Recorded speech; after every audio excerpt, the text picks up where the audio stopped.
Happy birthday to you जी। Cake shake है तो फिर बुलाओ जी। ऐसे ही तुम बुढ़े होते रहोगे, हमको उससे क्या मतलब बताओ जी।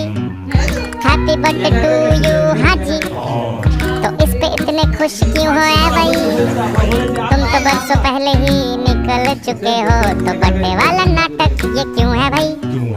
कैंडल शैंडल फूंक से बुझा के, बेसुरों की भीड़ फालतू में लगवा के, बर्थडे वाला सॉन्ग जोर जोर से गवाते हो, हमसे ताली शाली का हजामत करवाते हो। ये सब नौटंकी फिर भी चलो झेल लें, केक शेक को स्टार्टर्स भर भर के आए प्लेट में, घर जाके फिर से डिनर ना मंगाना हो, चूहे ना दौड़े पेट में रात के 1:45। हैप्पी बर्थडे टू यू जी। सोच समझ के इनवाइट भिजवाओ जी, अगर पेट पूजा का फुल इंतजाम है तो ही न्योता।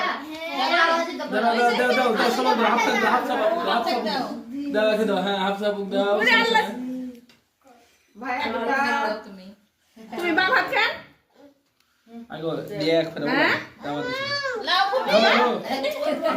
আবিদওয়ান একটা করে ধরো ধরো ধরো আবিদওয়ান ধরো আমি খাই দিছি